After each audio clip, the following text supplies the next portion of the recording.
everyone. This is Heather Sherman. Welcome to the Energy 101 workshop. We're here today with partners from UJEEP, the Ohio Energy Project, educationprojects.org, and we're so happy that you have all decided to sign up for this series to learn a bit more about energy. We're pleased to have had the support of so many great partners like the American Electric Power Foundation, Constellation Energy, and all of this is to support a bigger Ohio STEM Learning Network initiative, which is our annual Student Design Challenge. So at the Ohio STEM Learning Network, we really believe in problem and project-based learning. We believe in the power of students as problem solvers, critical thinkers, and innovators.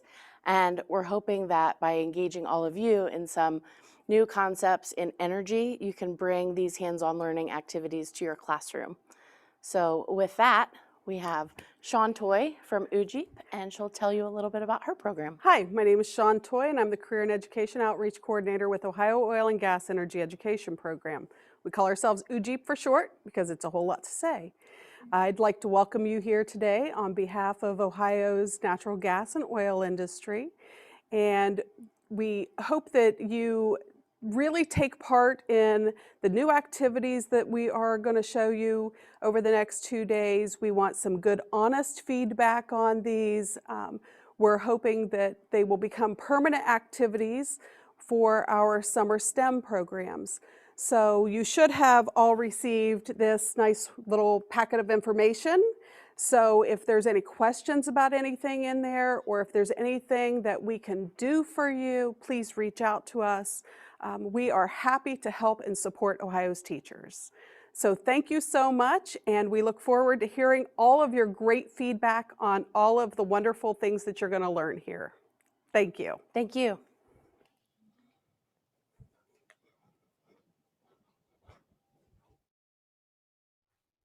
Uh-oh. Uh-oh. So sorry. Sorry about that. Hey everybody, my name is Heather Bryan, and I'm an education specialist with educationprojects.org, and we work in partnership with Ohio STEM Learning Network, the Ohio Oil, Gas, Education and Energy Program, as well as the Ohio Energy Project, and we're really excited to be here today. So thank you very much for joining us. And my name's Jane Hunt, and we are here today to describe the activities, the first 3 sets of activities, or 4 sets, right? 4 sets. 4 sets. Of activities from the Ohio Oil and Gas Energy Education Program. These can be found in the workbook that you received. So the workbook was inside that folder, and so if you want to pull out that workbook, are there other things we'd want to do before we get started? Yeah, absolutely. So what we want to talk about today, just really quickly before we get started with the curriculum, is how important it is for you guys to utilize the chat at the bottom of your screens. So we know that you guys are all comfortable with Zoom, which is fantastic. However, there are over 50 people who are supposed to participate in our activities over the next couple of hours. So what we would really like for you to do is to go ahead, if you have questions or even suggestions for how to coordinate this with your classroom, or any kind of comment that you want to add, please put it in the chat, and then Sally will go ahead and tell us those questions so that we can answer them one-on-one with you online. Also, at the end of each unit that we do, there'll be some poll questions which we would like your feedback for. Some of the lessons that we will present today are pilot lessons. So what that means is we've just created them, and we would really like your feedback so that you could help us to determine if we need to make any edits or changes to those lessons to make them better suited for your classroom and your student needs. So I think we're going to get started with the slides. Yeah. So if we could have the first slide. One of the things that we want to make sure you understand is the way this curriculum is set up. Heather mentioned it's an elementary STEM curriculum. Yes. And it's a pilot curriculum. Yes, I'm sorry. I thought we were moving on to the next one. We're going to provide feedback in the chat, and hopefully that will help you if you have questions. Please, I just want to reiterate, ask in the chat. Absolutely. And the next slide. Kind of gives us a little bit of information about if you think this is a great program, we would love to hear about it. Mm-hmm. So there are some Twitter feed places where you can actually tweet from your Twitter account if you have one. So It's hashtag STEM Powers Ohio, and at Ohio STEM, at Ohio Energy Project, and at UJEEP. And we would appreciate any kind words that you can talk to people about what we're doing here, and talk about maybe how that fits in your classroom. We would love to have that on social media, because that's a great way for us to communicate to people who aren't here. Yeah, I mean, at any time, we would also love to see your faces. It's really critical, you guys know as teachers, to see your students' faces. So if you could keep those cameras on while we're teaching here today, it really helps us gauge understanding as well as humor as we're moving along. And so we love smiles. You know, thumbs up are good too. So anything that you can let us know to see if you need a little bit more time or less time is really helpful to as we gauge the timing with our lessons today. All right, well, we're not going to waste any more time. We're going to get started. So the way that the UJEEP STEM curriculum is organized is taking students and teachers, of course, from the beginning, the formation of oil and gas, all the way through to petrochemicals and products. So you have that set of steps in your table of contents, and you can see that slide on your screen. So we're going to start tonight. We're going to do formation. We're going to do migration and trapping. We're going to do an activity in exploration, as well as in drilling and well stimulation. Easy for me to say tonight. So we're going to get through 4 of the 7 tonight. Next week, we'll do the other 3, and we'll have a little bit of time at the end to talk a little bit more about reflection. But we want to go ahead and get started. Now, you might notice that there is a background on your page, your next page. So if I can have the next slide. What we did was we just tried to get a few of those bullet points. So one more slide. And this is a great illustration of what happens when oil and gas was formed millions of years ago. So you had these biotic materials in the ocean, because Ohio was at that time under the ocean, which is hard for students to imagine. And as the land uplifted and geologic time passed, then those critters in that biotic environment, or those biotic critters in that marine environment, actually got buried, and sediments covered them, and more pressure built up. So those biotic materials then went through a process called biogenesis, and they have resulted in the oil and gas we have today. So if we go to the next slide, you can see several bullet points that kind of highlight those things. So we've got crude oil and natural gas, called fossil fuels, because they came from those minute animals and plants. And then obviously, all of our sources of energy come from the sun, right? So when we talk about how those little critters were doing photosynthesis and they were compacting carbon, well, over time, those carbons now are in very long chains of hydrocarbons. So it's very amazing that over millions of years that has happened. And as they decomposed, then you had these bacterial decomposers doing biogenesis. So the rock cycle also in geologic time obviously are playing a big role here. So if you do any activities already with kids trying to understand geologic time, this activity that we're going to show you can help them to maybe understand the length of time that it takes for oil and gas to form. So we're going to go to the first activity, which is called Biotic Materials. I think I'm going to switch you sides. Okay. Yeah. We're going to play, we're going to dance with each other tonight. I hope that's okay. A little bit. Yeah. So right now what you need to do is, if you haven't already done so, in your box there should be a Gradsky. Yes. Winogradsky column. Sorry, I had someone speaking in my ear. Oh, so sorry. So yes, you will get the Winogradsky column as well as the slides. There was a question about will you have access to these slides? Absolutely. We will make sure that we send those out to you today after our workshop today. So if you have your Winogradsky column, pull that out, that kit out. It should be marked Unit 1, and then it should say Biotic Materials. And there's going to be a couple of little bottles. And a Winogradsky column that's a little bit smaller than this, not quite the same diameter. So go ahead and pull that out. And in addition, whoops, sorry about the tip there. And in addition, we had asked you to get some soil and a hard-boiled egg, if possible, as well as some shredded newspaper. So everybody good with all of that stuff, or should we give you a minute? I see a thumbs up. All right, Give a thumbs up. minute. Oh, I see Okay. a minute. I love this. You guys are This so is good at good. Zoom. Yeah. Yes. Now, I'm just going to talk while you're getting that stuff together. Mhm. The Winogradsky column is somewhat of an expensive piece of equipment because they do send you this powdered material to set it up, and we're providing that powdered material in the form of this egg. Mhm. So it has both calcium and sulfur in it. Yes. So when you do this with your class, if you wanted every single student to make one of these, you could use a plastic bottle that we just cut the top off because it's very difficult to get soil in through that little opening. So we're going to make it in this. We do have an example of a finished Winogradsky column. It's been about 6 months. So we'll get to that and we'll show you what it should look like once we finish, all right? Mhm. So if you're on the Biotic Materials page, which I don't see a number, I'm sorry. It's the first activity there under formation.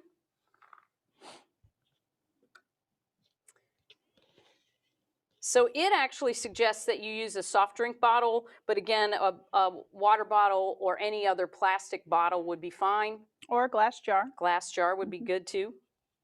And so what we're going to do is the soil that we collect, you need to make sure that no twigs are in it, so no mulch, no stones are in it. And I went out and dug this up out of my garden this afternoon, so it's damp, and that's good. You want to have some dampness to it. And what you're going to do is combine it with your shredded newspaper and your eggshells and egg yolk. I just combined the whole egg. I just crunched it all up after I hard-boiled it. So it has the shell still, and it's the whole egg. And it's really important for bacteria to have a food source, and the calcium comes from your eggshell, and the sulfur comes from the egg yolk in your egg. So Heather's doing a great job getting her hands dirty. This is something that your kids would probably love, but you'll have to clean your room after. And then what you want to do is kind of mix it together with your shredded newspaper and with your egg. You can use a dowel rod or a spoon or plastic spoon or anything that you have in your classroom to help you. Just so that you have kind of a nice mix of both the shredded newspaper and the soil. And if you have big soil clumps, just break them apart. That way everything will be evenly mixed, and it'll help with air pockets that could be created in your column. Yeah, because that's the other thing. You really want to pack it down in your container. So that's another good reason to have kind of a flat, maybe a flat spoon. A wooden spoon will work as if you don't have just specifically a dowel rod. So you can see we've got quite the mixture going here. But it's helpful to make it in another container before you actually add it to your column. You want to get it very well mixed. It's really difficult to do that if you wait until you put it in your column.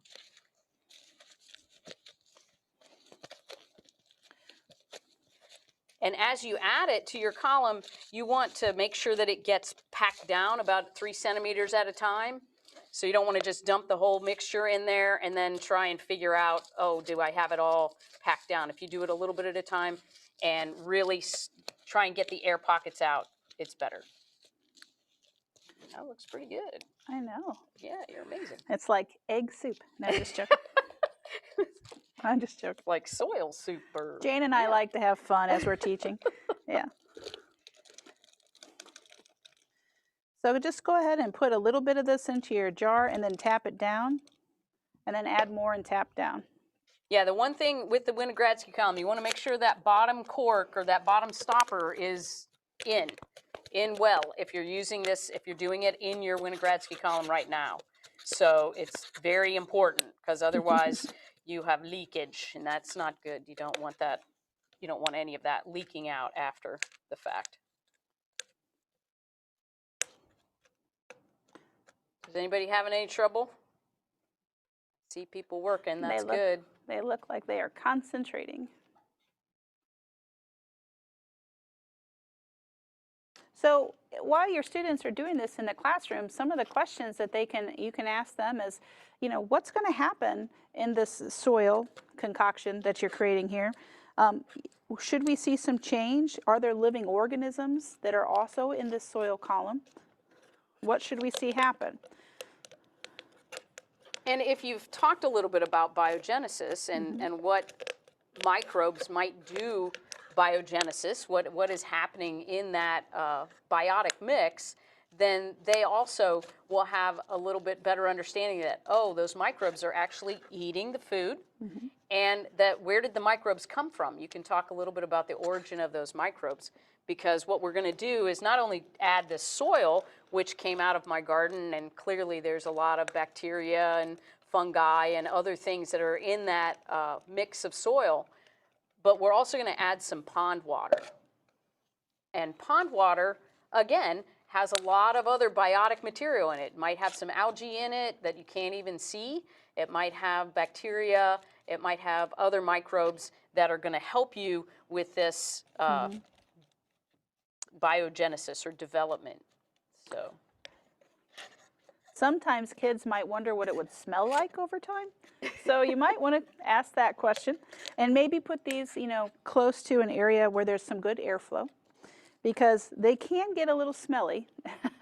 yeah, and you can see, if we can focus in on the one that's been created, this one I just put saran wrap over top. I did not put the stopper on the top. Sometimes you'll see, especially if it gets warm, that this little saran wrap expands a little bit because there's some gases that are being given off. So you might want to be really aware and check them on occasion, because you may see some gases being produced, and that's what's going to result in that lovely smell. So if you have a place where you can store them and they're not going to be disturbed, that's the best place for them. Yeah, here we go. But kids are going to want to look and watch and see what happens. It does take a few weeks to get results, to see actually some of the things that are happening in the column itself. You can talk about that too. So if you want to focus in on this one a little bit more, you can see I had this sitting in my window. So on the one side, you can see some green. And then if we turn it the other way, and tip it a little bit so you can see it a little bit more, you can see that there's some darker and kind of almost reddish different bacteria that are growing.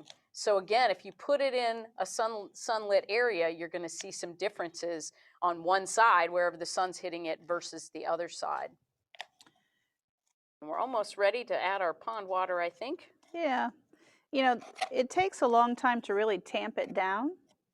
So this could be one of those activities where the students really work hard at it during one period, perhaps, and come back the next day and tamp it down a little bit more. And this is a great time to play music, or have them kind of talking about other things, other observations or predictions that they might make, while one tamps it down and the other writes the predictions down. So lots of different ways you can engage kids as they're doing this work. Yeah, I'm not sure that that's the right amount, because it really just says to cover the surface of the soil with the pond water. Okay, I'll pour it in here. Did you want 10 milliliters? I think if you want to put in whatever it's going to take, because I think that's in the Winogradsky column. That's what you want, is you want to cover it to a little bit above where your soil level is. So here it says, of course, if we were using more soil, which we pretty much used up the soil that we had. So that was about 2 cups worth of soil. Now again, this is a bigger container than your Winogradsky column, so you may not have had to use quite so much soil. But if you're going to use these kind of containers, you're going to have plenty of soil to choose from, and plenty of shredded newspaper as well.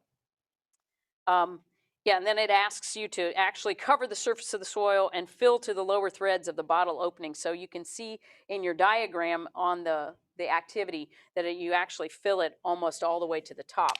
We're going to stop right here. We've got a couple of, maybe a centimeter over the soil. And then what we would do is just cover the top and let it sit. So one of the things that we might want to think about is you're doing this in your classroom, what are some of the common mistakes students might do? I think off the top of my head, it would be not mixing the materials appropriately.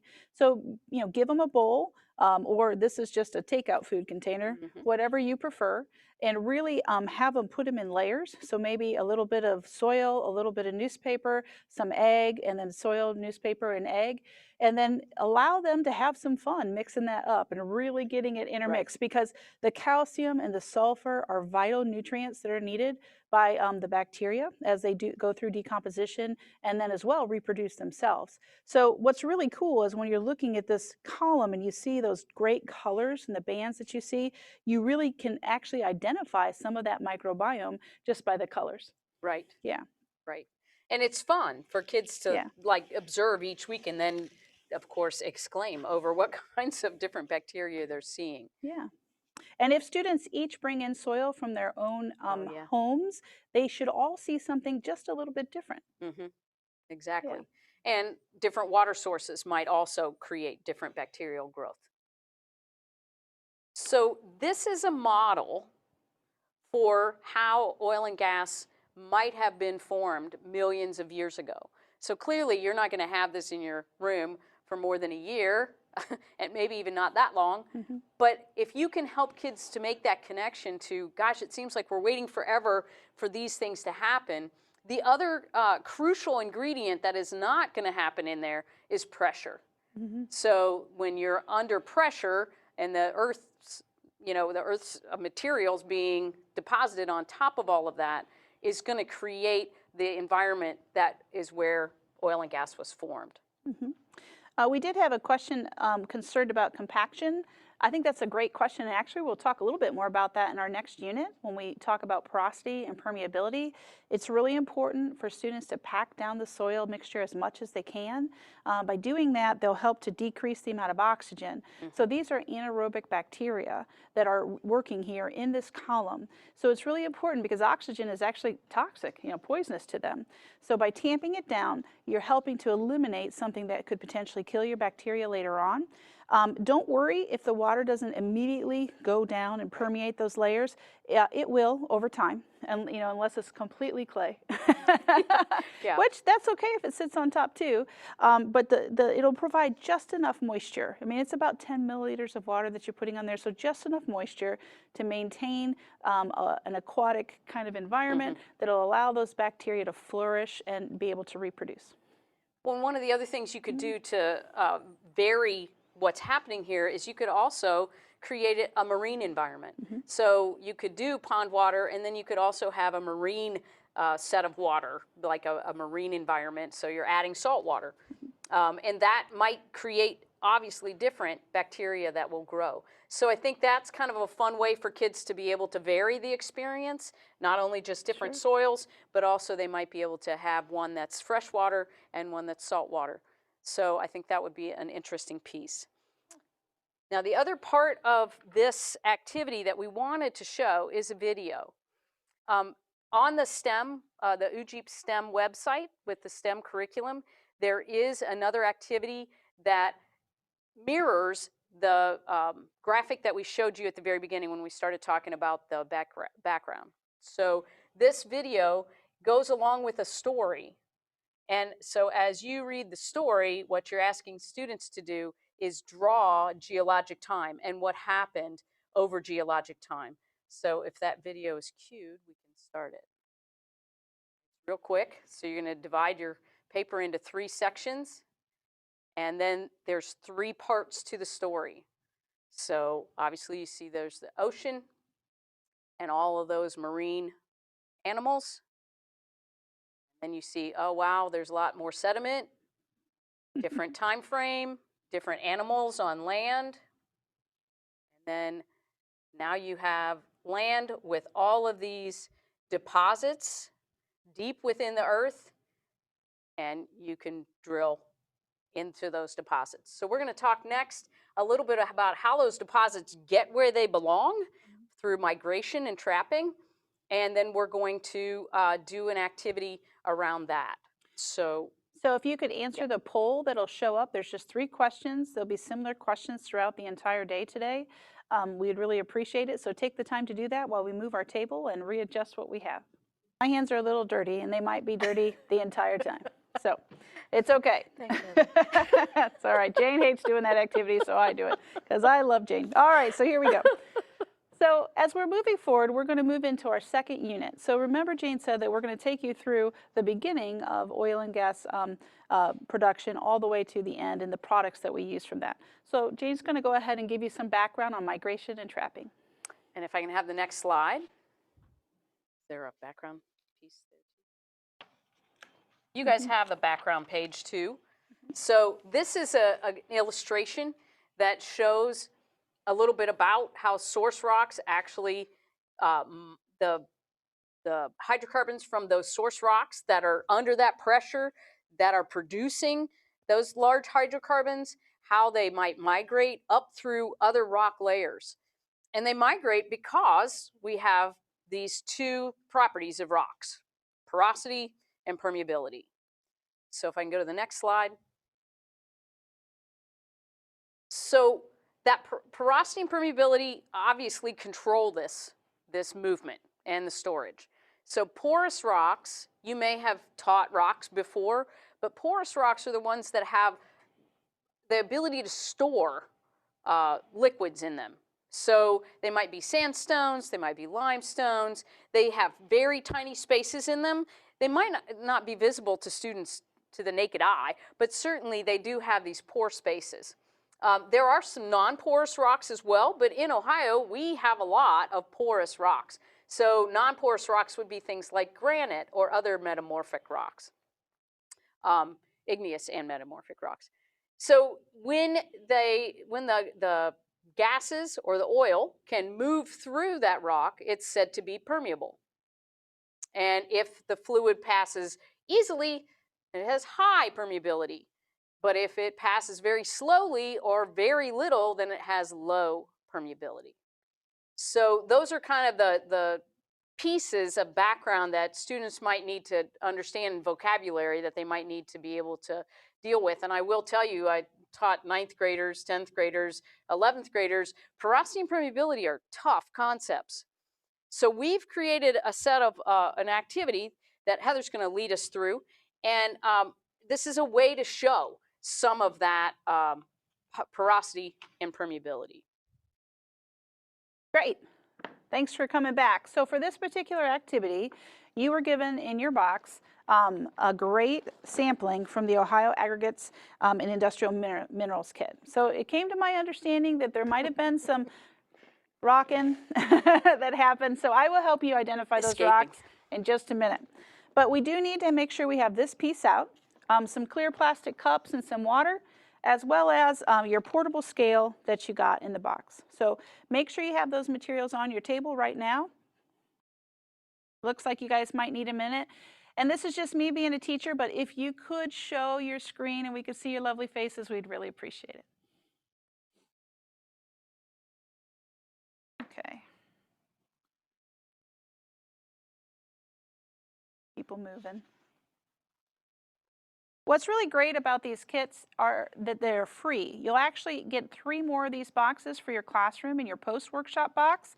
You're going to also get an additional scale. So as you're doing this activity in your classroom, you'll be able to have 2 weighing stations, and you'll be able to have about 4 groups of students that could utilize different pieces of rocks to be able to go ahead and do the activity. So they can measure porosity and permeability. The other nice thing that's really in here is that they describe everything that they're giving to you. Okay, they talk about their industry, which is always good to send a thank you when they're helping teachers to provide resources for their students. And what's really nice is they talk a lot about the geologic record of Ohio. So if you have some curiosity about when the formations formed, etc., there's some really good information here on the back for you. And yeah, that helps to understand why oil and gas is located where it is in the state.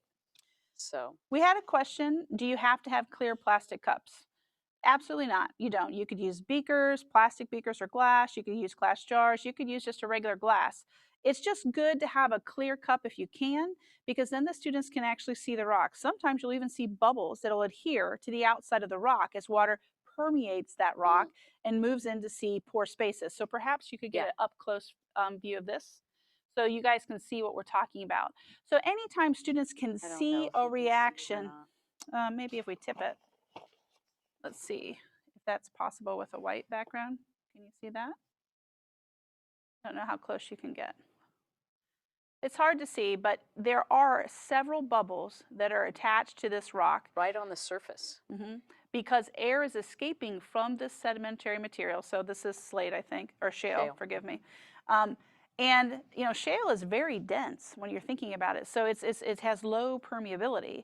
So these rocks have been sitting in this water for about 2 hours now, and they've already forced the air that's inside that rock out, and they've replaced that air with their greater density with water. And so the air is escaping. So this is a great way to show students that rocks do indeed have porosity, and that water is able to move into those pore spaces through permeability and able to push the air out.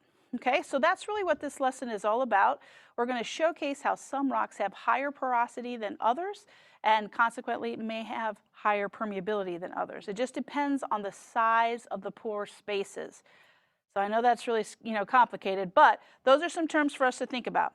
Before we get started, I wanted to show you the inside of this box in case your materials became confused or If they mobile. jumped out, yes. So what's really nice is they do have the names of everything on here. Gypsum is usually in small pieces, and if you just rub it, it'll immediately come off in your fingers. So that's how you know it's gypsum. Okay, sandstone is the similar way. It's an orangish type material, and you'll easily be able to produce sand particles on your fingers. This clay that is in here is on its way to becoming limestone primarily, but it's also a soft rock. It's really not rock yet, truthfully. It's just in the process of becoming rock, and so it's easily breakable if you were to go ahead and try to break it apart. Put vinegar on there? Yep. Will it? Well, if it has It calcium in it, then yes. If you put vinegar on some rocks, such as dolomite or limestone, for example, you could do vinegar or a really dilute hydrochloric acid solution, so like a 1 molar solution. Actually, you'll get a fizz, because what will happen is the acid will dissolve the calcium that is a part of that rock. So dolomite is actually calcified limestone, really. And when you're looking at these two, the reason you know that they're similar, so dolomite is partially, water has moved through this limestone, and it's dissolved some materials and deposited other materials, and that's how you get dolomite, truly. So dolomite, number 5, looks a little porous and a little shiny. It looks like it has sugar particles in it. That's how I always used to tell my students, and that's how you can differentiate it from number 9, which is limestone. Okay, other materials that are in here which are fantastic are flint. Flint comes in grays to reds, all kinds of different colors. It's really a great material, but you can tell it's smooth and glassy typically, as well as this salt next to it. I wouldn't suggest you do this, but we used to lick it when I was in school. That's how you can tell. There you go, but don't do that now. Not a good plan. Okay, quartz is a little bit more opaque in nature, but it does have some transparent spots, and a lot of times it has some additional minerals in it that add coloration. So rose quartz, for example, etc. And then this is really interesting. They're giving you a piece of slag, so this really isn't a rock at all. However, it is a recycled product from the steel making process, and they actually use this as an Ohio aggregate to help make cements and things like that. Okay, so I'm going to leave. Oh, sorry. I've been told I need to tilt this so you can see the words. In addition to that, like this. Okay, in addition to that, we did send a picture in an email yesterday so that you all have a picture of what we're showing you right now. Okay? All right, let's get on to the activity, okay, guys? So, in this activity, again, remember, what we're really trying to prove is there air in the rocks? Are there spaces that hold air so that we have a better idea if the rock is further down below the surface area, so further down, will it also hold other materials such as natural gas or crude oil or even some salt water that's down there? So in this particular activity, you are asked to dry your rocks out. If you have this box, your rocks are already very dry. But if you went outside and you picked up a rock off the ground, you'd want to put it in the oven for about 20 minutes or so, just to make sure that you dry that rock out. Or you could put it in overnight in a drying oven if you have access to that in your classroom too. Okay, so once you've done that, we have gone ahead and weighed those specimens. So before we met today, Jane and I measured all of these rocks and went ahead and weighed them on this activity, and we input their weights in the first column right here. So after we've done that, if everybody has had an opportunity, is there any questions about the scale use? It's great to take it out to the 1/10 of a gram if possible. Okay, so just to give you a feeling of what our rocks weighed, shale was 34.3 grams. So that would be this black rock that's right here, this first rock. Limestone was 18.5. So where's limestone? Let's look at the differences in the rock size. Okay, the shale definitely is a bigger rock, but also it's got greater density. So it's something to think about too. Then we have granite at 9.6 grams. Granite, of course, this is an igneous stone. Sandstone at 29.8. Conglomerate at 38.3. And then finally marble at 31.1. So our goal is to see, after they've been submerged in water, do they weigh more, the same, or less than they did before they were submerged in water? So we're going to take a moment and weigh out our rocks right now and see what happened. Okay? Start with you. Yep, that would be great. Now keep in mind, you didn't get all these rocks. Yes. These are rocks that we have that we normally use at the STEM workshop, but you can use any rocks. The minerals that are in your kit, like salt, would not recommend using that for this because then it will just dissolve away. Sure. So Dolomite too. and yeah, some of the other materials may, but if you have access to other types of rocks, you can use any kind of rock. But primarily in Ohio, you're going to find shale, limestone, conglomerate, and sandstone. So those rocks are going to be pretty much the ones that you will be able to find if you go looking out in your yard or. So just out of curiosity with our students, we should always say, what do you guys think? Is it going to weigh more or less? Because we saw air bubbles on the outside of the rock. And it probably would be helpful to have if your scale's not turning on, let me grab you one. Yeah. Yeah, does everybody have their scale on? Yeah, so if your scale's not turning on, make sure there's batteries in your scale. I think they came with it, but if they didn't. And I'm pretty sure that you have a little tab in there that you'll have to take out. There might be a plastic tab that intercedes there with the electrical current. So I'm just drying off the top of the rock. Whoops. You forgot to turn it on. Yep. It was on. So these do automatically turn off. So that's another thing that's really good about them. I love these scales. Yep. So we're 34.4. So we went from a 34.3 grams to a 34.4. So not very much difference, but some, a 1/10 of a difference. And limestone, again, just kind of blotting it so it's not dripping all over my scale. 19.3. 19.3 from 18.5. So that's the difference of 0.8. Next is granite. It's really good for students to make predictions as we're doing the measurements. What did you observe while the rocks were in the water? What do you think will happen when you take them out of the water? 9.7. 9.7. I bet that's just the water Probably clinging the water to the outside. on the outside, but nonetheless, 1/10 of a gram. Another thing to consider is if you leave your rocks in the water longer, will it make a difference? So yeah, this might be something that you set up at the end of the day, and then the next morning you have kids come back and look at. 31.8. So our sandstone has gone from 29.8 to 31.8. So that's our largest gain so far, 2 grams. And conglomerate. And conglomerate you'll find along creek beds, and it's just a bunch of sediments put together. 39.6. Yep. So that's a 1.3 difference. And then marble. So marble, of course, is a metamorphic rock. Actually, marble's origin is limestone. There's a lot of marble in this part of Ohio. 31.3.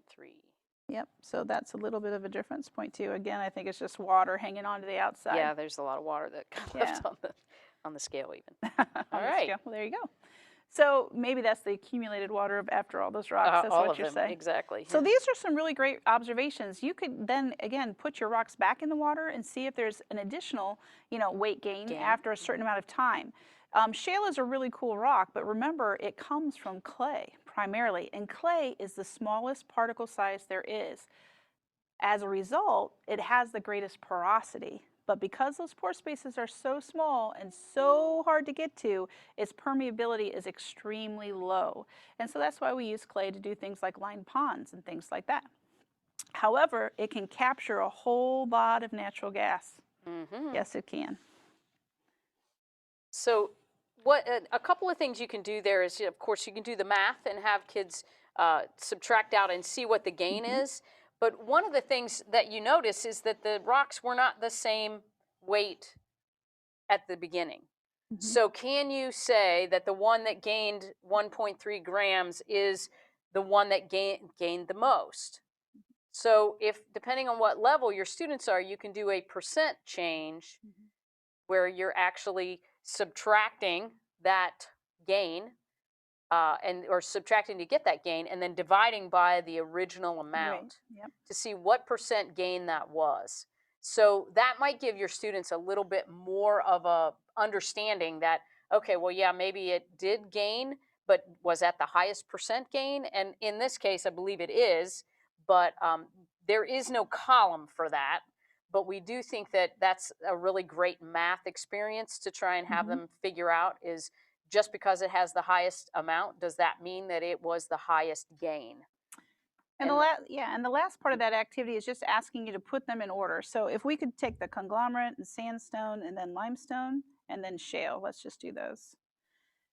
And we can talk to our students about that previous picture we saw in the background about cap rocks and source rocks, where you might look as a geologist for energy underneath the surface of the earth. And so what we're seeing is that we could hold a lot of it in these two, especially here. And we can hold some in these two, but we cannot hold any in the granite or the marble. So perhaps they're a cap rock. So as those sources are migrating up, they hit a barrier, and that's where they're going to stay until we are able to go down and find them. Any questions about that? Again, we're modeling here. We're using these rocks to represent rock formations that could potentially be under the ground. You're trying to help students understand that difference between porosity, a lot of pore spaces, and permeability, that ability for water to move through that rock and potentially be stored in that rock depending on where it is in your formations under the ground. And you might even ask students at home, what are some things that you see that hold water? A lot of times we refer back to sponges. So perhaps as they're washing dishes with somebody at home, they might understand that a sponge or a rag, a washcloth, something like that will hold water. And so it has porosity. And if you're easily able to wring it out and that water comes out, then it has permeability. So that's just another way to model porosity and permeability as well. Okay. And again, just to bring you back to the OSLN Design Challenge, one of the things that you're asked to do is to kind of get a hook, have kids kind of create or engage in an activity that hooks them into this idea of energy production. And one or two of these activities might do the trick. Hopefully one of the activities that you see in the next couple of sessions will do the trick for you. But I do believe that there are ways to engage kids and then get them to start thinking about, okay, we use energy all the time for X and Y and Z. What are we using that energy for? And then trying to get them started on that path to solving that design challenge. So I just want to bring that up and kind of keep that in the forefront of your mind as you're walking through these activities. These might be starter activities for you to use. Okay. So I think it's time for you guys to clean this activity up. And if you have some additional questions, please put them in the chat for us. We're going to put a poll up here in just a minute. And we're also going to give you, is it a 10-minute break? Yeah, total of 10 minutes. Yep. A total of 10 minutes. So we'd like for you to answer the poll before you go on break, but this will give you an opportunity to clean up your Winograsky column, for example, to get your rocks and your water all put away. And you can put them back in your bag so you have them for your classroom. And then we'll come back. It's 4:47, so how about we come back at 5 o'clock? Okay, we'll come back together at 5 o'clock, and we'll be starting on Unit 3. And I believe the first thing that we'll be doing is malotopography, or it's called the topography hunt, forgive me. There we go. Welcome back. We're going to start our next station, which is describing exploration. And we're going to talk a little bit through the background real quick, and then we're going to do 2 different activities here. The graphic that you'll see on the screen here in just a moment shows something called a thumper truck. So if you watch the oil and gas background video, this was what Kennedy was talking about and had some diagrams as well. So this thumper truck sends sound waves down into the ground, and then the different rock formations reflect those sound waves back. And different rock formations will reflect in different ways. So of course we have a lot of technology. Those little geophones actually are sensors, and they collect that sound, and then they can be compared to certain rock formations that we know or that are known to have oil and gas. So if I have the next slide, we have a few bullet points here for the background around exploration. And you'll notice that the bullet points are a little bit more simplified than what your printed background is. So these bullet points, we tried to pull out the most important pieces there. So basically, we use this seismic technology to find the crude oil and natural gas. Other tools include underground mapping. Many times they'll do core sampling, where they'll actually drill and pull out a core of rock, and those core samples are really great to look at. You can see them at the ODNR repository for core sampling, because every oil and gas well has to have a core sample on file, I think, for part of their permitting process. And then they also use things called well logs, and well logs are really more using electronics to show the different types of layers in rock. This imaging, again, bounces those sound waves off those rock structures, and then again, geophones record those sound waves, and they can be used to create a 3D image. So I guess the one thing that I think is the most impressive thing about oil and gas is the technology that's being used. So these things, that sounds really simple, and what we actually had at one of our STEM workshops, we had a gentleman actually model a a thumper truck and tried to have his group mates figure out how the sound was being reflected off of a wooden floor. So there are lots of ways to model that idea of a thumper truck and how sound waves reflect. We also have soundboards that you can make, and the soundboards can have different levels inside them, different ridges, and as students tap on the tops of the boxes, they have to figure out where those ridges are. So again, it's using sound to help them find those oil and gas deposits that we're modeling. So I'm gonna turn it over to Heather, and then she's gonna get us started on our next activity. Awesome. Okay, so we have 2 activities, as James mentioned, in Unit 3, the exploration unit. The first activity that we're going to do is a new pilot activity, especially. So what we'd really like is some feedback on this activity as we move through it, to make sure that it's meeting the needs of your students in your classroom. Okay, so if you guys could move over to the next page in your workbook, which is called Topography Hunt. So this is a lesson that we designed to help students better understand what will come just a little bit later when we do the Skewer board mapping. So this particular lesson will help students to create an above ground structure so they can understand how heights vary, how those heights are mapped, how you can see inside of something. Okay, so this is a modeling activity that will help set them up for the following activity in this unit. Okay, so to start off with, you'll need some Play-Doh, okay, and dental floss, and dental floss, or potentially string. We're just using a fine string. Anything that you have, dental floss is just cheap. So if you have access to that, that would be great too. And most people have it in their homes. There were some questions about right now with the virtual environment, can you do some of these hands-on labs with your students at home? That's up to I guess the regulations that your school has put forth, whether or not students can go along with you. But even if they can't do that activity with you, you can easily do these activities online with them. And you can ask them questions, help them make predictions before you move to the next stage of that particular lab, so that they really are integrated and involved, and you're still doing a lab as virtually as you can with your students. Okay, the next page that you'll see is a quadrant map right here. So we have a map that we've created that has some lines that are going to go north, south, east, and west for you, and some counting grids that you can use to help identify where you can find particular locations or how tall something is. But first, I'd like you to look at this topography map. So ideally, this is similar to what we're going to create later on.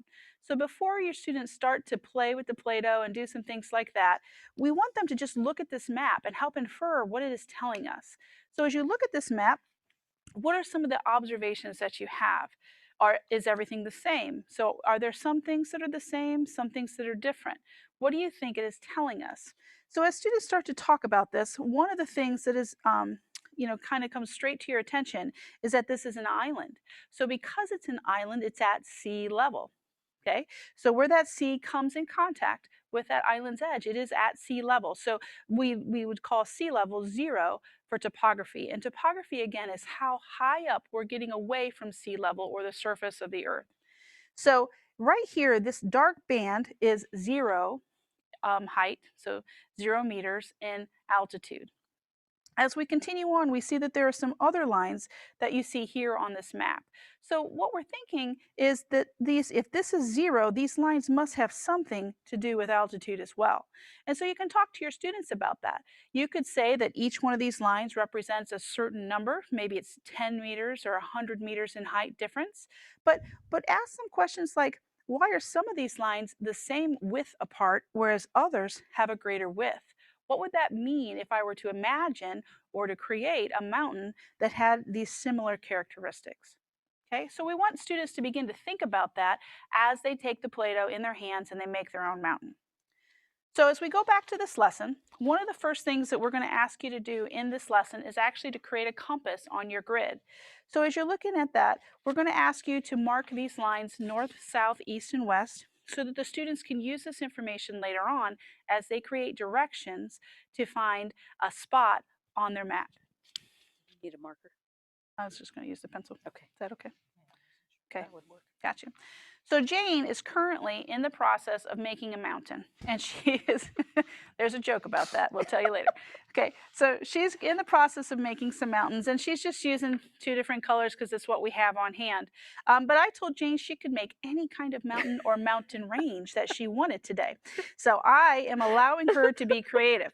But one thing that Jane will have to do is, as she is creating her mountain, and she places it on her map, wherever she wants it to be, she will have to have some point of her mountain that will intersect with the north line. And when she gets that on there, we're going to show you what to do. So, Did I mix it together? Question. all right, so as Jane's in the process of creating her mountain, before she goes ahead and she puts it on her grid paper, we've got some excellent questions from teachers. There was a question about the continental coast, or the continental divide.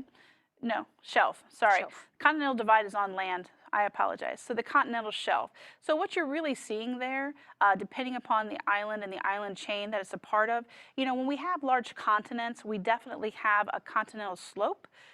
So you start to see that shelf, and it'll go down into the edge of the ocean there. Eventually, it might go into an abyss or an oceanic plain that could go to a divergent plate boundary even. Okay, so really it's just, it'll be a coastal slope that will come off your island. It's really not a continental shelf that you would see that would come off of a continent. But it will be like an island shelf that will go down at some point to the bottom of the ocean, wherever that happens to be. So if it might be higher up in elevation, or it could be lower down. So if you're looking at that map, just one second, sorry, and you're looking at this blue line and this brown line, okay? The brown line is definitely the edge of the island. The blue line was drawn around there with great skill from our designer to show you that it was water. So what I would tell my students is that that is a slope that goes from the brown line down into the ocean. Okay, and It's you a could, wave coming yeah, in. it could be a wave coming into the sand if you want that, or it really could represent potentially a bottom plane. All right, I'm going to put an N on here for north, south, east, and west. And Jane has created the best mountain ever. You're just saying that now. No, no. Nice. So what she's done, as she's gone ahead, and she has put her mountain on the actual grid map. And so as you can see in the directions, there's a couple of things we'd like for you to do. Where this mountain comes into play with the northern line, Jane is going to go ahead and take a pencil and she's going to create a line that goes all the way up. Because eventually we're going to go ahead and divide this mountain up, and as she puts it back together, that line will help her find out how it really goes together. Okay? So she's just taken her pencil and she's drug a line up the Play-Doh so that she knows how to put her mountain back together. And that line is facing your northern line. So take a moment to do that. That's a good looking mountain. Got all I the like right the colors. Yeah. It's a little volcanic. Yeah, yeah. Well, most islands are. Yep. Especially, yeah. Depending upon where they're this at. kind of thing. Yeah. So we'll start to say some horrible teacher jokes as we go along here, guys. So just go ahead and add a few more to the chat. That would be great. So, okay, so has everybody gotten to the point where you've created your mountain, you've put it on your grid paper, and then you've put a line up so that you know how to put your mountain back together? If so, just give us a thumbs up. Okay, great. Yay, that's what I'd like to see. Okay, so the next thing that we're going to do before we start this process is we're going to go ahead and draw a line with our pencil around the base of our mountain. So we know where it comes in contact with the ocean, so where 0 meters altitude is. You're changing the coastal line of your mountain there, Jane, as you're going around. Trying not to. It's hard not to. You want to be close, but yeah, you don't want to be eroding away your shoreline. If you can help it.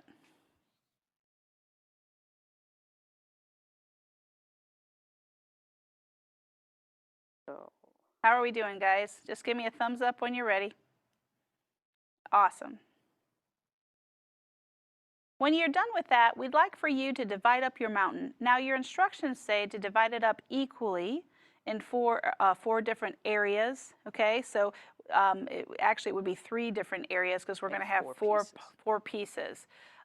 But look at your mountain.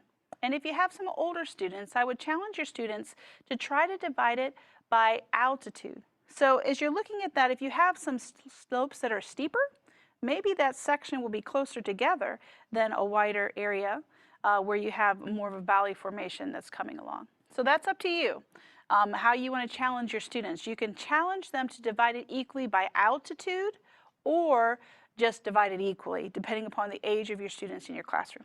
But I'm going to make Jane do it by altitude. thanks. No. So she's going to go ahead and she's going to divide it up into 4 pieces, and she's going to use her pencil to help guide her later on, but she's going to do her best to just go ahead and divide it up where she can. And then this will be where we take our string and we actually cut it apart to use it to create our map later on.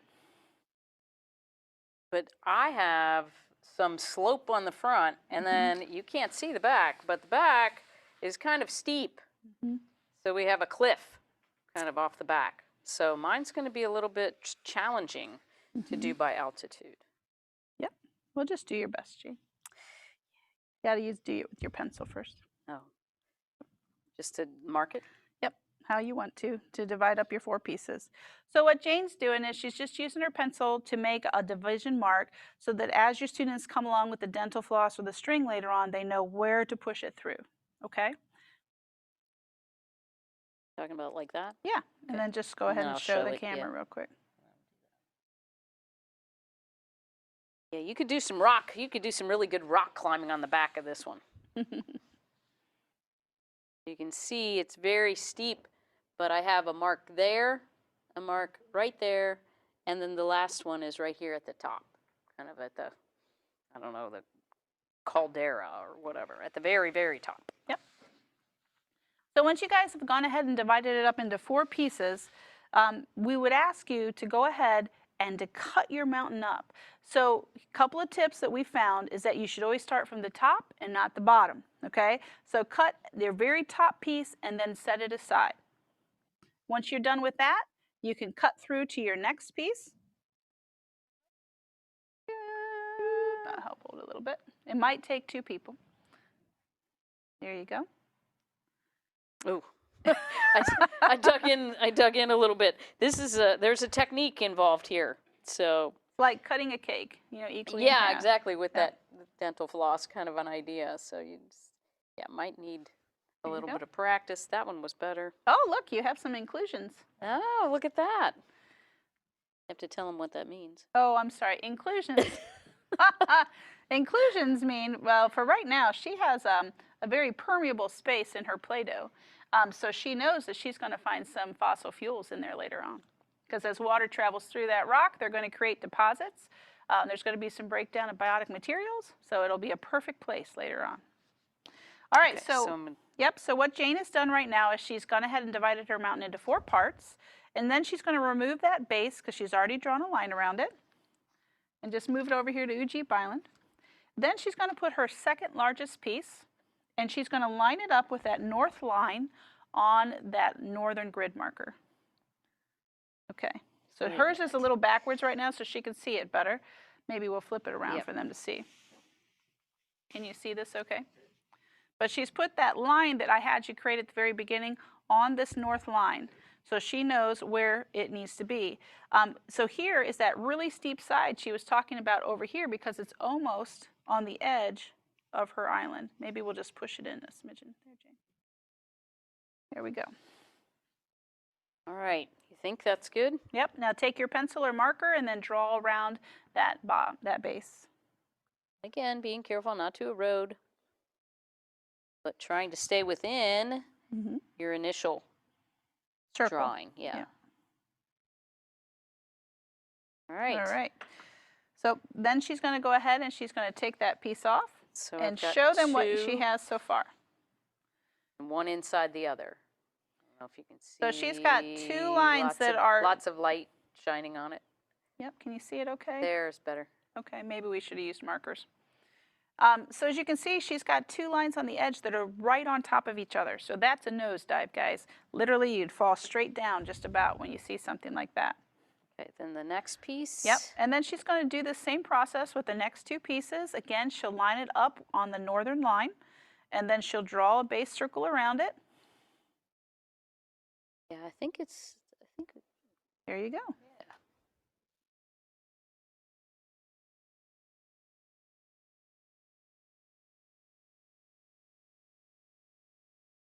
I don't know. I think it might be easier too to have another reference point, Okay. just so that kids know kind of where it fits in the. Jane mentioned that it might be good to have a second reference point. So what that means is you would have your students draw a line along the northern line and either the eastern or the western line.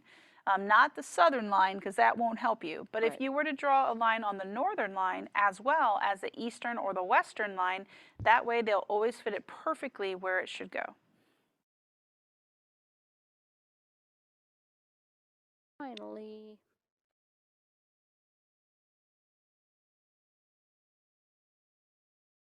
I'm sure your students are much better at drawing lines than I, but there's our finished product. Jane's Island is a little different than Ujip Island. Yes. Her island is much steeper, and so it's probably a more recent volcanic island than, say, for example, Ujip Island might be. There are fewer distance between those lines, so it means there's steeper slopes. So ask those questions to your students. What do close lines mean? What do lines that are further apart mean?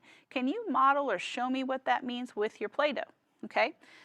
As she's putting her mountain back together, okay, you'll see that she is going to once again use that northern line to put all of her pieces back together. Right on top. And then she's going to place it back on her map. And now this is where we want our students to be a little bit thoughtful about finding something. So we help them to draw a topographic map, excuse me, and we want to say, hey, if I were a scientist and I were searching for something like a treasure hunt, how would I be able to go back and find its exact location using your grid? So what we're going to do is just take our pencil. You want me to do it? Yeah. I'm going to shove it right down into here, wherever you want to do. You can also use a straw if that's easier, and then put your pencil in. But I found that with Play-Doh, actually the pencil works pretty good. And just make a mark with it. So let me show you what I've done on the camera. Just taken my pencil and I've drilled down, and I just used the tip of it to make a mark on the map. But you can also take a straw and drill down and then pull it out, leaving you really a core sampling like we would do in geology. And then you can go ahead and take your pencil and do that as well. When we're done, we're going to go ahead and remove our mountain. And you can see that on our map, we have marked a spot. So I'm going to ask Jane to help me locate this, even though I've never been to Jane's Island before in my life. So Jane is going to help me to create a sequence of steps that I need to follow to get to her island. And we can do that and write that in here on this previous page. Oh, I'm sorry. Right here where you can see. So step 1 and step 2. We're going to ask our students to count in one direction or another first. So you're either going to count north or south first, or east or west first, and you're going to indicate that in your directions. So Jane will do that for us now. So, Can I destroy your mountain? Sure. All right, there we go. I'm going to go south. 1, 2 and a half. and a half. Okay, so she says that first she's going to go south 2.5 grids. Then it's a half to the east. And that's where my mark is. So if you remember those inclusions that we talked about earlier, if there really was an inclusion in your mountain or a formation, so it could be a formation of fossil fuels, this would be a great way for students to understand that you can have something in a formation, whether it's a mountain or potentially an underground sedimentary formation, and that you can actually find it. We talked about how we use sound waves to help us to do that. So, right now we're just modeling how to find something, how to use a map, how also to interpret altitude differences above ground. So let's take that over to our next lesson that we'll do here in just a minute, and we'll better help them to understand how to go ahead and map underground formations, which will be useful to us later on. Are there any questions about that one? Anything that we need to clarify or help with? So currently we've got no questions in the chat, but we just want to make sure that we're answering your questions as we're moving along tonight. So if you think of something later on, please let us know. Okay. So our next activity is the Skewer contour mapping. And you received, hopefully in good repair, a clamshell with an empty space in it with some candy sticks. And your candy sticks are very short. We weren't sure exactly what size we would need, but I think that 6-inch sticks will be included in your post-workshop box. And then you were asked to create a contour map. Now this map, again, this is another way to model what's underground. Yep. So with those materials, and we have a finished one here, which has been through the ringer a little bit. So yes, it has. These things are not durable. So I know that that can always be a challenge for where to store things. So what this is, and what you should have created if you had enough time to do that, was take some of that clay that you received, and hopefully you didn't take all of it because you didn't necessarily need all of it. We just found that those were really convenient packages to send. And you might have made some formations. These formations then, we glued them in so that they don't go anywhere. And we just made 2. You could make 3. You could fill the whole bottom. You can do it, this is a great way to be creative. And when you get your workshop box at the end, you'll have 5 different ones. So you could make 5 different types of formations here. But this is to illustrate that under the ground, there are these rises and falls just like there are above ground on the surface. And different deposited rocks and sediment have created these different formations. So this is, it's kind of a little bit throwback to Battleship in my mind. I loved Battleship when I was growing up. So you have then another little piece of paper. This is your contour grid. And for each of those X's that's on that grid, then you want to create a hole. I was talking to a supply person the other day, and he said, why didn't you just send them these wooden skewers? And I was like, well, because nobody wants these in their classroom, because these can poke you. So it would be my suggestion that when you make your maps for your students, that you would actually poke the holes so that their candy sticks, which are blunt-ended, would fit in there. And you don't have them breaking the top of it as they're trying to put the pieces in. So a toothpick or these wooden skewers work really well for that. But again, I would not recommend having them do that for safety reasons. Yep. So I went ahead and I just made my own formations with the Play-Doh that I had because I was struggling to open up my, my air dry clay bag. And just as a reminder, we sent you 5 pounds of air dry clay. That is enough air dry clay for 20 of these containers. Right. So if you collect any of those, you could have a whole set of these for your classroom with your students. So, and then the next thing that you want to do is you want to mark your candy sticks 1 inch at a time. I think they're 1 inch. I think that's happening. Well, yeah. Or a centimeter, maybe. Yeah, and then I mark them at half-inch intervals as well. So what happens is then when you put them in, then students can map how far under the ground their contours or their rock formations are. Mm-hmm. So here's another one. So I've went ahead and I've formed my underground formations. I've glued my top to it. And then before my students come in, as Jane mentioned, I poked my holes. So here we go. And then you want to try to have your students actually map the formation that's under the ground. Yeah. So we can go ahead and put more in so they can see what that will be like. Yep. And again, you can see that we didn't mark all of the sticks, but that can be one of their projects, good measuring skills. Mm-hmm. And we didn't send you quite so many sticks, but this way you can kind of illustrate or see how far that formation extends and how deep it is. Mm-hmm. Well, and another really great thing about this with students is they're going to see that due to pressure and the deposits that have been left over time, as well as just the density of the material, that those underground formations will have waves sometimes because of earthquakes, et cetera. They'll have distinct shifts. There's all kinds of stuff that happens underground that students may not be aware of. So this is a really great way for them to understand that they're actually seeing one layer and they're able to map it out. And so they're seeing it in a three-dimensional way. Another great way to model this is if you've ever seen those bricks that have all those pins in it and you put your hand and stuff in it, it's a similar kind of thing. Yep. With all the little pins. And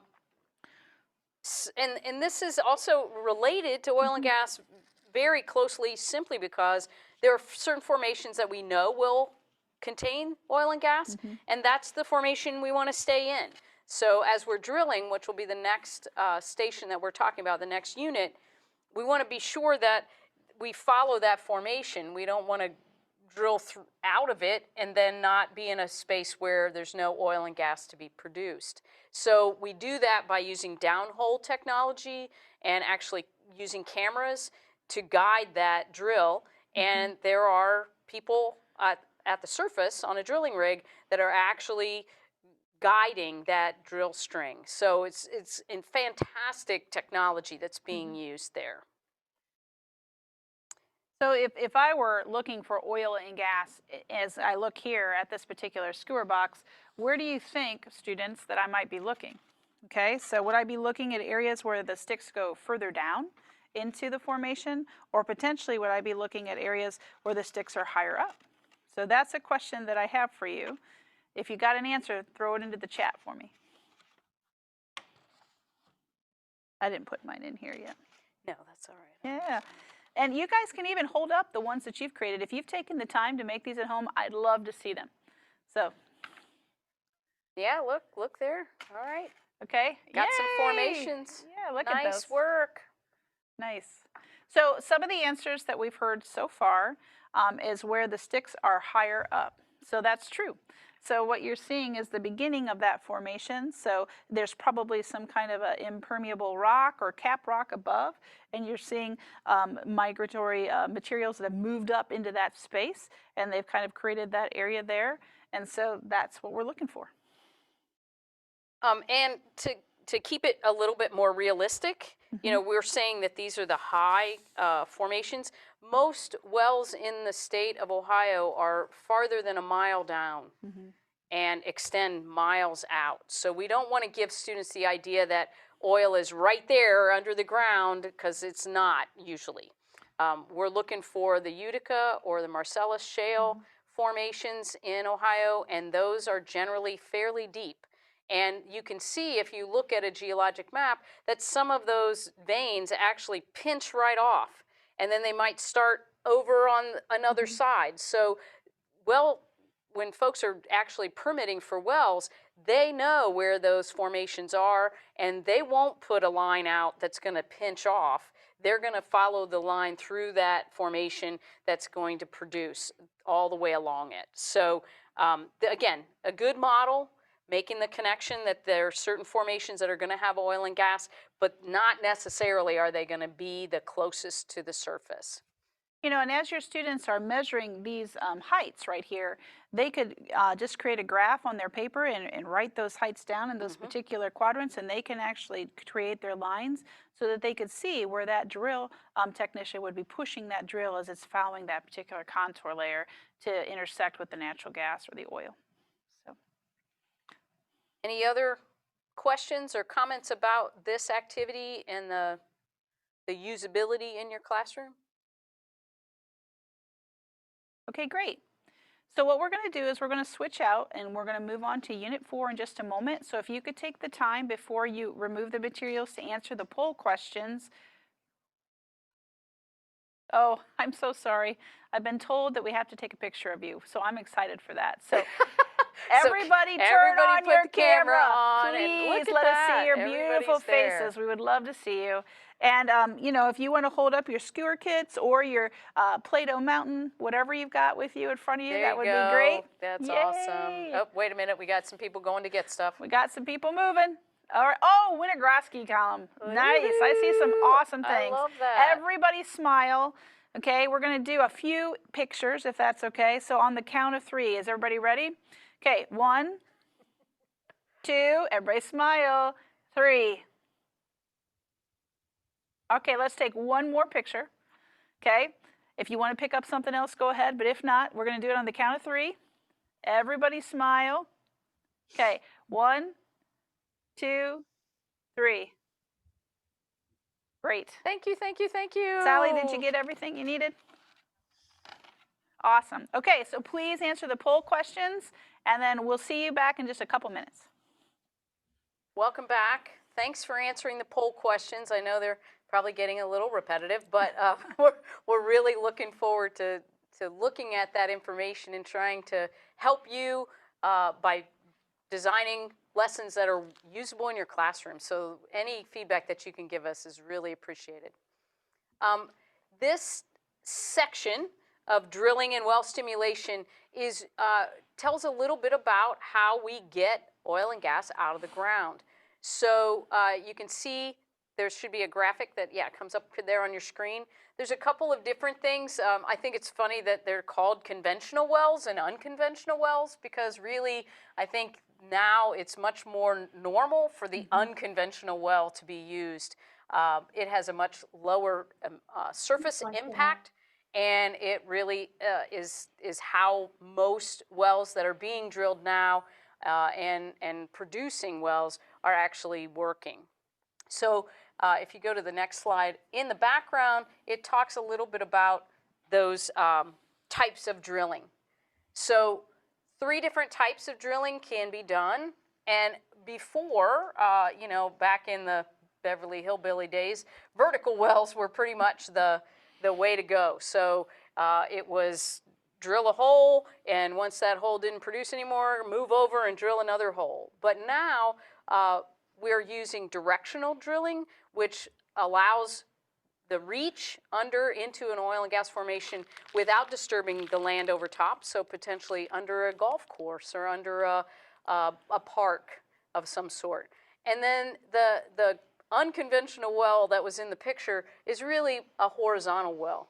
And what I think about that technology is amazing is that those drill strings and the casings for those wells can go down miles and turn basically at a 90-degree angle. Now, they don't go down and turn 90 degrees, but they make a gradual turn over hundreds of feet and actually can go out miles from the original vertical portion. So they may have combinations of these, and there may be many horizontal wells from one well head on the surface. A derrick comes in and supports that drill string, but that derrick is not there very long. The well is drilled over maybe a period of a week or so, and then it leaves. And so those, but before it leaves, of course, it puts in the steel casing, and the steel casing goes down hundreds of feet below where water tables are, and obviously lines the entire well. So lots of cement is used to hold that steel casing in place. And I believe if you watch the video, Kennedy talked about this is special cement. It's not the cement that's in your driveway that's going to crack. This is industrial cement that is meant specifically for encasing that well and protecting water sources. Once the actual drill casing or the casing is in place, the drill string is controlled again at the surface, as I mentioned before. So using this downhole instrumentation, there's so much technology right there in that drill rig and on that site as it's being done. Well stimulation is hydraulic fracturing, potentially, that's one type of well stimulation. And what that does is it just increases the permeability of the rock formation. In particular, we talked about shale not being very permeable. So small grains of sand that have been machined or industrially produced and of all are uniform size will be put into the well with some with water and guar, which is in your ice cream. And those sand grains then hold those small cracks open so that the gas will permeate out, and oil, any gas and oil that's in that shale formation. So again, it's been around for more than 60 years, and so it's not new technology, but the technology that we have now to control it is by far better. And so it's not something that is creating a lot of issues. It's been around. So we've been doing it for more than 60 years, and recent advances in that technology have allowed for the production of shale, which has allowed Ohio to become a #1 producer of oil and natural gas. Yeah, I think that's really cool. So if you looked back at Kennedy's video for your pre-workshop material, what's really cool is Ohio is now, along with Pennsylvania and West Virginia, the 3rd largest natural gas producer in the entire world. So we're now a net exporter of both crude oil and natural gas, making our country very energy independent, along with other forms of energy that we produce here in the United States. So before we start this activity, I have seen a few chats about smushed Twinkies. Okay, so I'm just gonna let you see this smashed Twinkie that may have arrived in your box with a normal Twinkie, which even the packaging is different, which is interesting. But I have found a solution. So if you, due to the vacuum sealing and the ability for Twinkies to withstand a lifetime, Be stored forever. If you kind of open it up just a little bit on the top, it grows back to where it was originally. It's really interesting. It actually increases in height. So just try that with your students. That's a lesson in and of itself, just that science lesson about how pressure and vacuum sealing, so lack of oxygen, can allow this miraculous sponge material to go back to where it was. So there you go. So look, my Twinkie is now almost as tall as my original one, even though seconds before it was flat as a pancake. So there you go. Sorry, I just had to tell you that. So we're going to use the Twinkie in this next activity, and this next activity is called Sweet Explorations. It's a big hit at all of our STEM workshops and with students because, of course, you're working with food. Food is always a good thing. For students, of course, in this environment, maybe not so much because we have so much disinfection going on, but I think that it's a great model, again, to show how we can produce cream out of this Twinkie. So you have two different kinds of straws. You have a fat straw that we told you to cut in half. This is how big it was in the first place. And then you have a couple of bendy straws maybe, or at least one bendy straw in your kit. So what we're going to do is we're going to model drilling for cream. So you're going to unwrap your cake. You're going to drill a vertical hole somewhere in the cake.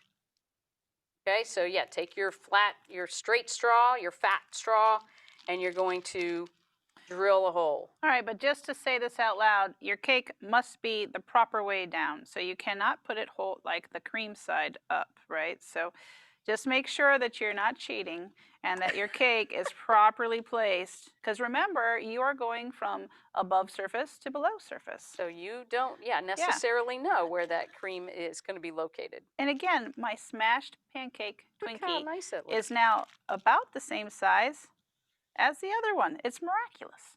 There we go. All right, so I'm ready to get started. Oh, the other thing you're going to need is the little piece of paper that has grid squares on it.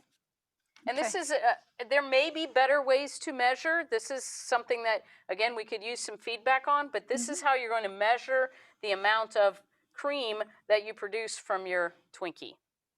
Okay. So you're going to drill your vertical hole somewhere along the cake. You know, you can tell your students that, remember, drill bits have action oriented with them. They don't just go straight down, so they can go ahead and give a little action to their drill here to see what they get. And then I'm going to go ahead and pull it out, and voila. Nice. I have some cream. Jane and I have had a conversation earlier about how she never strikes gold, but I do. So there you go. So that's why she's doing this activity. So here we go. So then you wouldn't want to measure how much cream did you produce. Now, you might also notice that you produced potentially some cake. And that happens in production of oil and gas wells as well. You're getting not just oil and gas, but you're also potentially going to get some brine water, some produced water from that well. And there's got to be a way on the surface to separate those things. For our purposes, we're not going to worry about trying to separate the cream from the cake. But you might want to try and have your students differentiate between the amount of cream versus the amount of cake. Yeah, so I'm just going to have him get a close-up. As you can see right here with my pencil, there's a lot of cream right here, and then there's some cream here, and this is that overburden that Jane was talking about. So if you were to, due to the current technology where we can go ahead and drill down and then move out horizontally, we are actually not displacing as much overburden, and so it's a really great thing.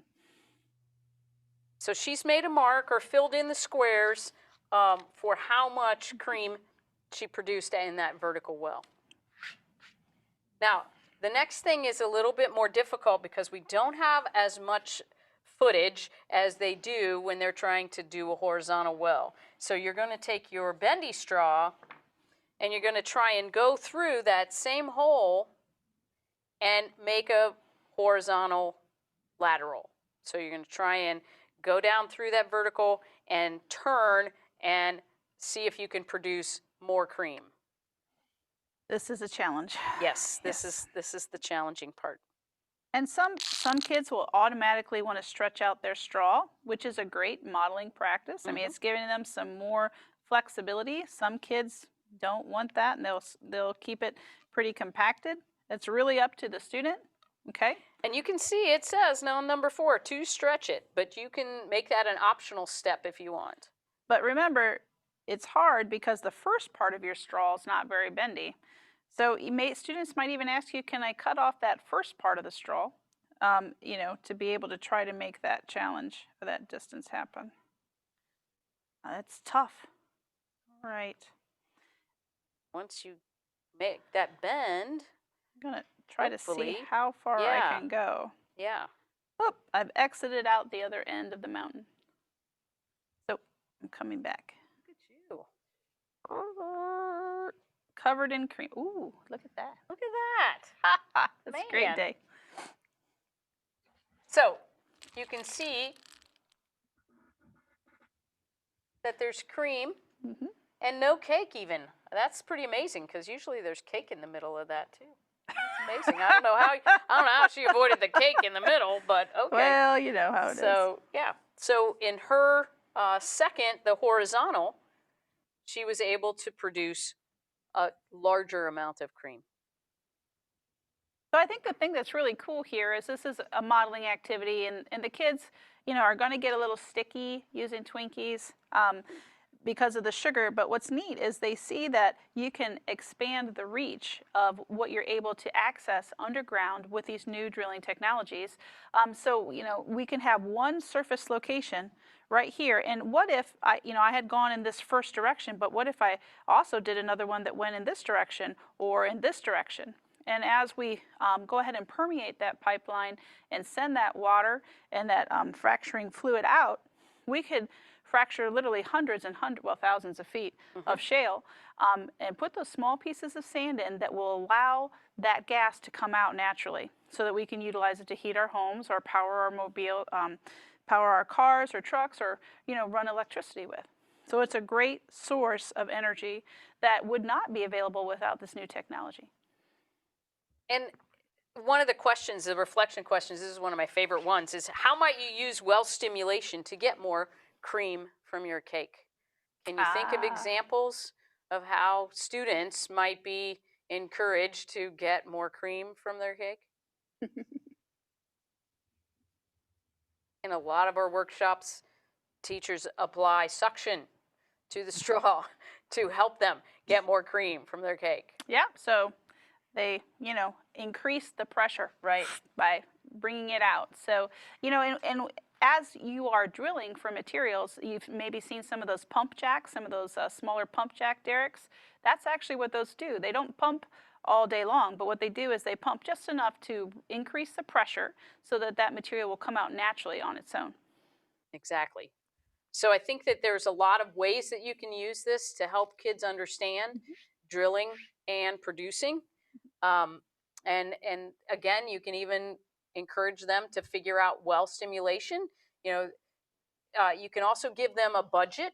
One of the things that we have talked about is having students know that it's, you know, hundreds of thousands of dollars to drill that first hole. So you don't want to just pick up and move to another place and have hundreds of thousands of more dollars if you don't have to. That if you're still in that same formation and you can actually do a directional or a horizontal lateral, then you're going to be able to produce more with just that one drilling. So questions about any of these Activities or thoughts?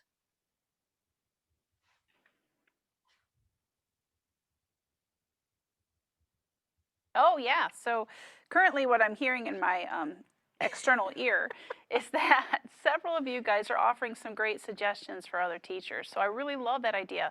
You know, part of this workshop that's so fantastic is that you guys are networking with each other. One of the things that we will do is we'll go through the chat, so the comments and the questions that you've made, and we will go ahead and send those to you at the end of the sessions, just so that you get as much information as possible. When you're going through some of those poll questions, there were some simple questions that we asked you. Primarily, we want to make sure that we're helping you meet the needs of connecting your students to the standards that you need to address for your curriculum. So please let us know if these lessons do that. Additionally, we want to make sure that, especially for elementary students, that they are actively engaged in both hands-on activity, so kinesthetic type activities, as well as inquiry-based or problem-based activities, and that all leads again to STEM lessons. So we want to make sure that we are doing our best by you by creating fantastic activities that you can use in your classroom. And so we really appreciate the feedback today for some of these lessons that are new pilot lessons and other lessons that we've used before.